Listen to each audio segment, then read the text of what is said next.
So when you have two individuals who both feel that the ends justify the means and who both have opposing ideologies or opposing belief systems, the only thing that can come out of that is horror, terror.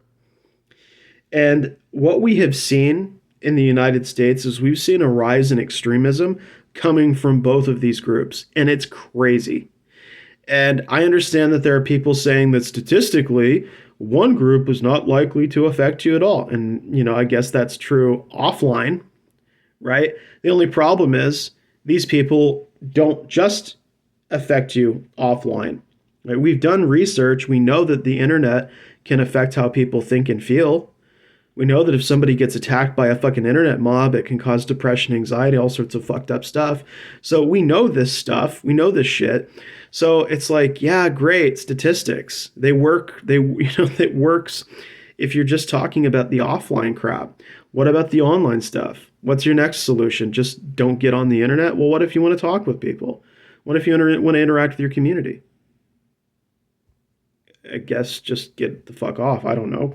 But uh, yeah, so when I came into the community with a very rare exception, like basically a single individual, Gynarchists in general have been more welcoming, more cooperative, more supportive, and more peaceful.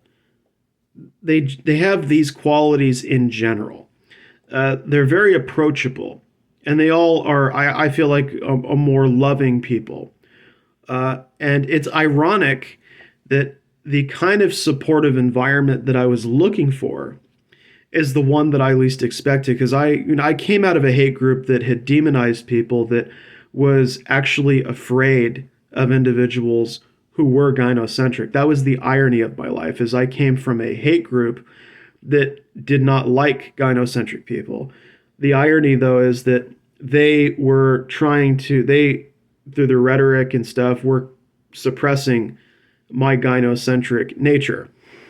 But eventually that nature took center stage in my heart. I could not go against whatever made me what I am and makes me what I am. So when I transitioned over to being that, and then I didn't have that experience with them, I didn't have the same experience. It was just wonderful, and it's getting better with age. Like, these people are, you can talk to them, you can have disagreements with them, you can agree with them, but there's no real severe hostility. There's just this general sense of camaraderie, companionship. There's a lot of good discussion. We just don't have the same kinds of problems that other people do. And I think the reason why is because of the core values associated with the things we believe. Matriarchy at its core requires cooperation. It requires a sense of equilibrium and stability. And so in order to acquire those things, you have to be willing to work with other people. I also think that one thing that the Gynarchy community benefits from, maybe it's not the best reason why, but we don't have the luxury of possessing the kinds of numbers that these other groups have. Like, these people have like millions of supporters. Like, we can't just turn every single person away we want to. Not saying, but let me rephrase that. We can't just turn away large swaths of people, because our population is at a minimum. And so I think that part of our community sort of has a pragmatic nature to it as well, where it's like, look, this is what we have. We might as well just try to make the best of it. Maybe then, I'm not saying there's no aggression. I'm just saying that when it comes to Gynarchists, it seems like they handle their aggression in a way to where it's not like the other groups. Like, the other groups direct their aggression in ways that end in physical violence. Like, it's scary shit. I've never seen a Gynarchist say to another one, you know what we should do? We should go around killing people, or shooting people, or headbutting them, or whatever. It's like, that doesn't happen. I have never seen a Gynarchist advocate for physical violence or anything else. And here's the real deal breaker for me. This is the one where I didn't realize it then, but I knew I had a gynocentric nature. Maybe I should talk about it, like signs that you have a gynocentric nature. Like maybe I should talk about that because I think that might be important because maybe people don't know. Maybe you don't know that you are actually gynocentric. Like I don't know if people know this. You can't change it. It's probably genetic. No matter what anybody tells you, it's probably like you might be ingrained with it. It might just be a core aspect, a critical element, a fundamental building block of your identity. But what ended up happening in that community that really alienated me? And if you're wondering who I'm referring to the violent, radical trans activists who were talking about, and I know that it's documented, so they better not lie and say it's not documented, because we have there's been screenshots of this stuff. There's an entire website documenting these comments. You can't just say it didn't happen. We all saw it. Anyone who was paying attention, being honest, saw it. They were talking about turning women into cum dumpsters, and I'm not joking. They used this vile language. They were telling women, they call them TERFs. They're not actually, most of the people they're calling radical feminists are not actually radical feminists. That's the interesting thing. They use it as an umbrella term for anybody who opposes their ideology and belief system, or just them. So they start telling women to suck their penises or something. It sounds rapey. It sounds like some rape. Like imagine if a man had come up to you and said, "Suck my penis," in public. Like what would your impression be? Like are you giving me an order? Are you telling me to do something?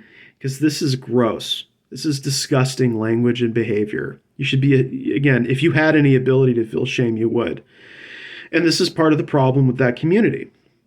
They think the ends justify the means. I remember during October 7th, I saw individuals saying crazy shit like rape is resistance.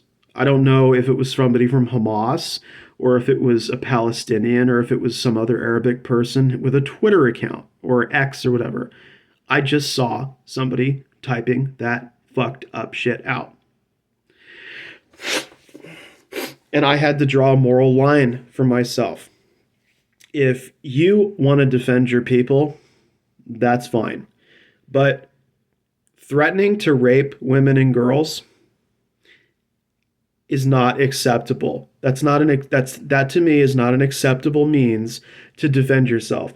If you're feeling suicidal because somebody misgendered you or said some other fucked up shit, that doesn't justify a rape threat in return. Now, physical violence, I mean, again, I don't think that's justified either.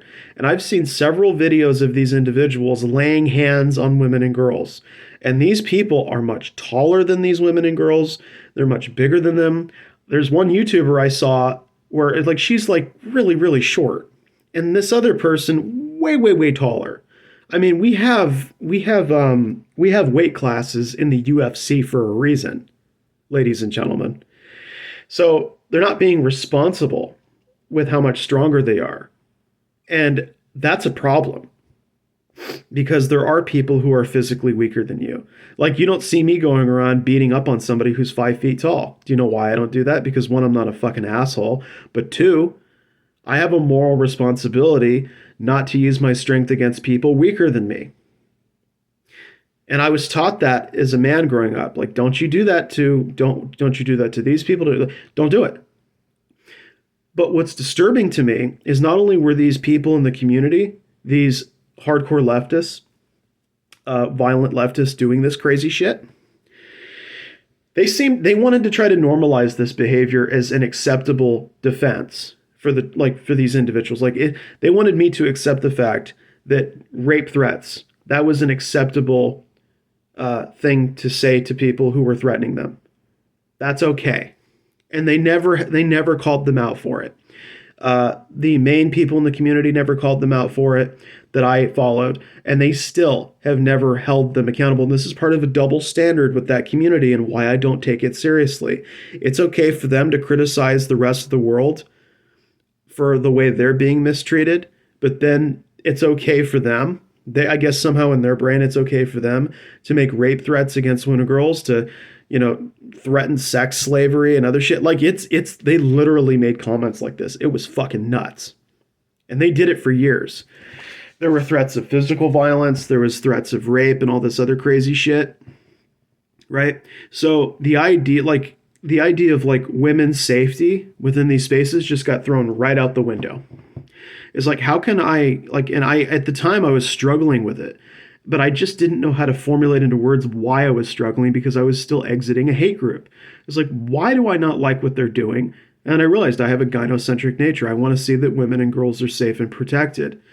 And so when I see people rationalizing violence against women and girls, especially sexual violence, it clued me into the idea that, okay, wait a minute. You people, you fucking far left violent goons who talked about rape culture and how we need to do something about rape culture, are suddenly not going to call out people within your own group for making rape threats against women and girls? Like, that's okay. So I'm guessing it's also okay for the people in Palestine or whoever made those comments. Is rape resistance to you fucking people? Like, like what is it? It's like, are you opposing rape culture or are you supporting it? Like, which one is it? Because these people will also say this other fucking hypocritical shit, like, you're not a real man if you don't stand up to other men or other people and call them out on their rape jokes or whatever, right? Okay. Well, I can shoot that right back at some of you. Why weren't some of you calling out these fucking radical activists for making rape threats against women and girls? Just because they're a minority group, are they somehow exempt from your rules? Do we have to constantly coddle them and make exceptions for them and treat them as if they're somehow different from the rest of us? Like, I don't get it. Is it because they have a higher suicide rate? Do we have to treat them with kitty gloves when they threaten our women and girls this way? And I couldn't stay in that community more, because like, I can't tolerate this. Something about this feels wrong. In other words, what I'm saying is they didn't have consistency. It's like, are you for the safety of women and girls or not? Right? Are you for it or not? Are you for or against the rape culture shit? Which is it?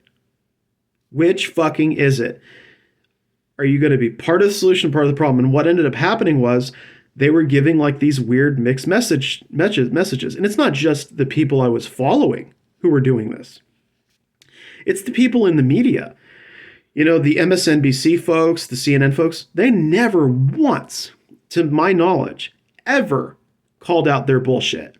Even though there have been websites who have documented hundreds, if not thousands, of these comments of rape and death threats against women and girls. Now, as fucked up as it is, some if there's a physical altercation or whatever, okay. If there's a sign, if somebody's in danger, again, depending on the circumstance, you could make a justification for deadly force. Again, depending on the circumstance. There is no justification at all for a rape threat.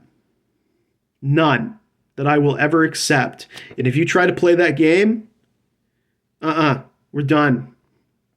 And so that's why I can't get along with that community anymore, and why I have put a lot of distance between myself and that community, because not only does the news not report on the fucked up things that they say and do to other people in the community that leaves them with emotional, I mean, it's traumatizing. Imagine you're a woman and then somebody is sending you a fucking rape threat because you disagreed with the ideology, because you had your own thoughts and feelings about it, because you dared to have a fucking opinion. That's the thing, right? That's the problem, is where do we draw a line? Are we going to draw it in defense of women and girls, or are we only going to draw it when it's convenient for us? And this is why I don't trust them. I don't trust any serious political body, but I especially don't trust a group that says, oh yeah, rape culture is a real deal and you need to do something about it, but hey, I'm going to ignore my friend over here saying that he wants to turn this woman into a cum dumpster. I'm going to act like he never said it, or she, or whoever the fuck it is. I'm going to act like they never said that shit. Oh yeah, but internalized misogyny is a thing. Oh, okay. If it is, then why aren't you calling it out? Why aren't you doing something about it? Oh, I guess accountability only matters when there's a bigger group involved. Is that it? Is it because they don't have the numbers, they can't hurt people?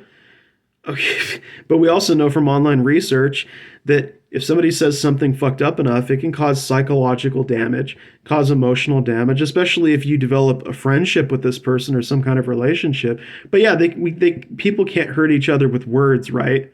People can't hurt each other with stuff, even though we know they can. Uh-huh.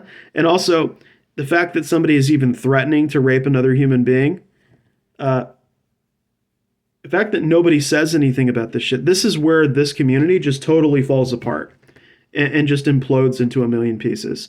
And that's why I don't consider myself a a far leftist or whatever, and I don't consider myself a far right. I consider myself a guy who's like more towards the middle on many issues, mostly gynocentric leaning.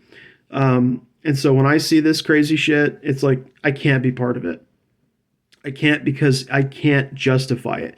It doesn't make any fucking sense to me. It's like you want me to be one thing, but then you go and you just ignore the problem. You act like it doesn't exist, and then anybody who calls you out on it, oh, they can't be part of the club anymore, right? They've got to isolate you. They've got to separate you.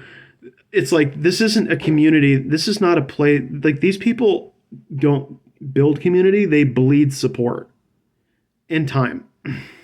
The only reason why some of them have gained any kind of followers over there is because they have other kinds of communities that they're part of.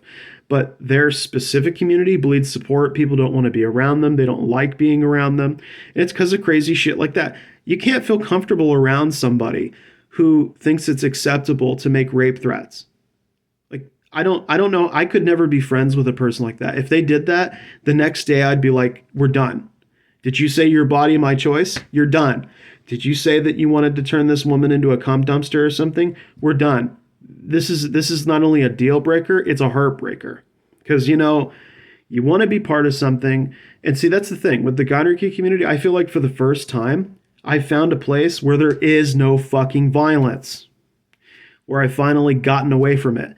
Because it seemed like the violence was everywhere you went. It was always something. When it came to some of the original stuff I came from was like talking about killing lawyers, killing other people, mass murder, bodies in the streets, like really fucked up shit.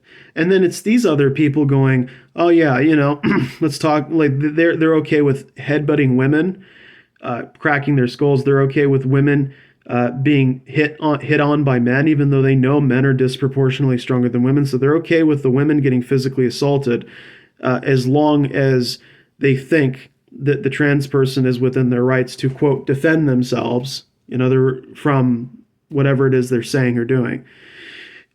So they're okay with that. They're okay with the rape threats. So it's like no matter where you go, like that was how I felt. Like no matter where I went, again and again and again, there's just this crazy violence. And as a gynocentric man, I felt like I had no home with any of these people. Obviously, the original haters, no. But then even when I tried to get into spaces that I thought were more pro-women, I found out they weren't pro-women at all. That they didn't actually care about women at all. And that they were, in many ways, their actions opposed their words. They were against the safety of women and girls. They were for violence against them, especially sexual violence, and they were willing to completely overlook it or act like it didn't exist or never call it out. So fuck them. That's why the Gynarchy community is a place I call home. Because why? They don't tolerate that shit. They don't do that kind of shit. Or I don't see that. I don't see that going on. And I hope it stays that way. Because, I don't need that in my life. And I don't think anybody needs that in life. I think there should be a place for gynocentric people to go to where it's like, okay, we found each other. Let's just get away from the crazies. Because they're fucking nuts. They're both insane. For other, like for far right, obvious insanity reasons. Far left, it actually takes a bit more time to explain the insanity because it's like loaded with so much cognitive dissonance. You actually have to disassemble it and break it apart piece by piece. Like it is literally nuts what's happened to people we used to think that inclusivity was a good thing. I used to think that that ideology was good, and then I saw what they did with it, and I was like, oh shit, maybe it's time to reevaluate some things. Anyways, I hope everyone has a blessed day. I'm gonna try to wind down, and I hope you have a good night. I hope this wasn't too crazy, folks.